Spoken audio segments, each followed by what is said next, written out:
भगवान श्रीकृष्णाचे राधा माता बरोबरचे प्रेम आपल्या सर्वांना माहिती आहेच, पण खऱ्या आयुष्यात श्रीकृष्णांच्या किती पत्नी होत्या व त्या कोण होत्या याबद्दल फारशी कोणाला माहीत नसते. आज आपण या व्हिडिओमध्ये त्यांच्या प्रत्येक बायकोबद्दल जाणून घेणार आहोत, त्यांची नावंही जाणून घेणार आहोत.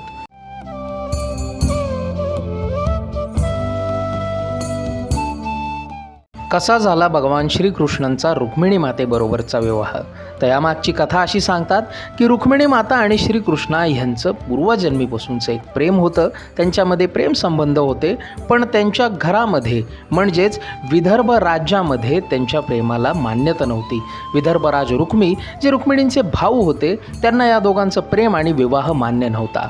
त्यावेळी त्यांचं अपहरण करण्यासाठी श्रीकृष्णांनी विदर्भ राज्याबरोबर एक लढा दिला व रुक्मिणी मातेला घेऊन त्यांचं अपहरण करून ते विदर्भ राजापासून दूर गेले आणि रुक्मिणी मातेसोबत विवाह करून सुखाने संसार करू लागले.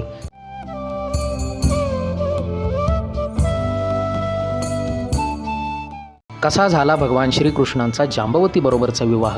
तर यामागची कथा अशी सांगितली जाते की सत्राजित नावाच्या राजाकडे स्यमंतक नावाचा एक विशाल आणि तेजस्वी मणी होता, पण काही कारणांमुळे तो मणी गहाळ झाला आणि सत्राजित राजाने त्या मणीच्या चोरीचा आरोप हा श्रीकृष्णांवर लावला. यावर मी चोरी केली नाही, मी तो मणी शोधून आणून देतो असं म्हणत श्रीकृष्ण जंगलात गेले व तो मणी शेवटचा कुठे होता हे तपास केल्यावर त्यांना कळालं की हा मणी जांबवंताकडे आहे, जे रामायणानंतर इकडे येऊन राहत आहेत. त्यावेळी त्यांनी जांबवंताकडे तो मणी मागितला, मात्र माझ्या मुलीला तो आवडला आहे, तुला तो नेता येणार नाही असं म्हणत त्यांनी श्रीकृष्णाशी युद्ध चालू केलं आणि बऱ्याच काळानंतर सुद्धा जांबवंतांकडून श्रीकृष्ण पराभूत न झाल्यामुळे त्यांना साक्षात्कार झाला की हे दुसरे तिसरे कोणी नसून भगवान विष्णूचा अवतार आणि प्रभू श्रीरामाच्या पुढचा अवतार आहेत. त्यावर त्यांनी श्रीकृष्णाची माफी मागितली व त्यांना आनंदाने स्यमंतक मणी देऊन आपली मुलगी जांबवती हिचा विवाह श्रीकृष्णाबरोबर लावून दिला.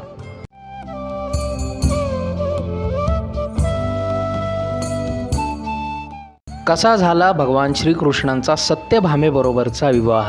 यामागची कथा अशी सांगितली जाते की सत्राजित राजाने ज्यावेळी श्रीकृष्णावरती स्यमंतक मण्याचा चोरीचा आरोप लावला, त्यावेळी जांबवंताशी त्यांनी तो युद्ध करून पुन्हा आणून दिल्यावरती सत्राजित राजाला आपल्या चुकीची व श्रीकृष्णाला कलंकित केल्याची चुकीची जाणीव झाली व त्यांनी श्रीकृष्णाची माफी मागितली व त्या चुकीच्या पापक्षलनासाठी त्यांनी आपल्या मुलीचा म्हणजेच सत्यभामेचा विवाह प्रभू श्रीकृष्ण बरोबर ती लावून देण्याची मागणी केली व श्रीकृष्णांनीही ती आनंदाने मान्य करत सत्यभामेसोबत विवाह करून सुखाने संसार केला.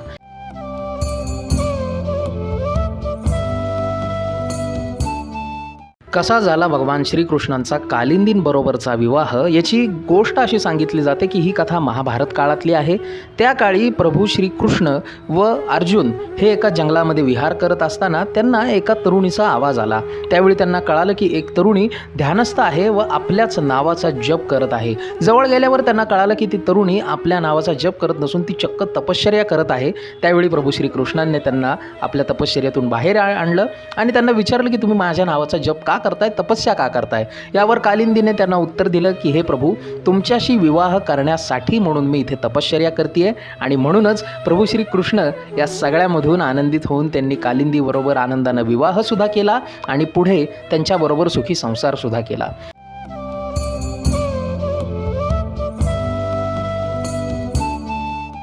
कसा झाला भगवान श्रीकृष्णांचा मित्रविंदेबरोबरचा विवाह?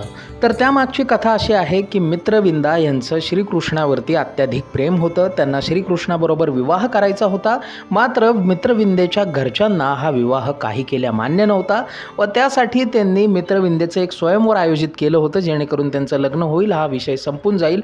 मात्र ही गोष्ट श्रीकृष्णांना कळताच त्यांनी तिथे धाव घेतली व मित्रविंदेच्या स्वयंवरामधून मित्रविंदेचं अपहरण केलं व मित्रविंदेला पुढे घेऊन जाऊन त्यांच्यासोबत विवाह केला आणि उर्वरित आयुष्य त्यांच्याबरोबर सुखी संसार सुद्धा केला.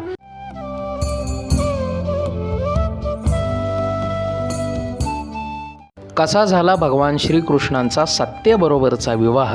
त्याच्यामागची कथा अशी सांगितली जाते की सत्या व श्रीकृष्णांच्या विवाहामध्ये एक स्वयंवर आलं होतं, ज्या स्वयंवरामध्ये सत्याशी तोच विवाह करेल जो 7 क्रूर बैलांना, जे रागाने अनावर झालेले आहेत, पिसाळलेले आहेत, त्यांना जो शांत करेल, जो कंट्रोल करेल, त्याच्याशीच सत्या विवाह करेल. आणि अशा क्रूर व अजस्त्र बैलांशी श्रीकृष्णाने एकट्याने सामना करून त्या सर्व बैलांना आपल्या काबूत केलं, त्यांना शांत केलं आणि त्याचा परिणामस्वरूप सत्या यांचा विवाह श्रीकृष्णाशी झाला व पुढे ते दोघंही संसार सुखाने करू लागले.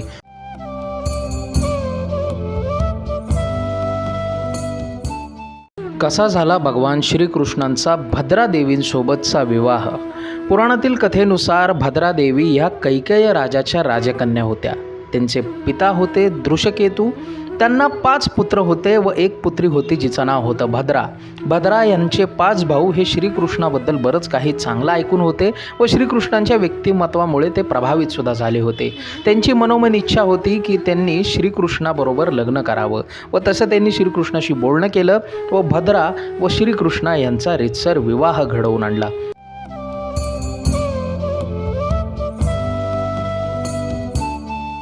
कसा झाला भगवान श्रीकृष्णांचा लक्षणा देवींबरोबरचा विवाह?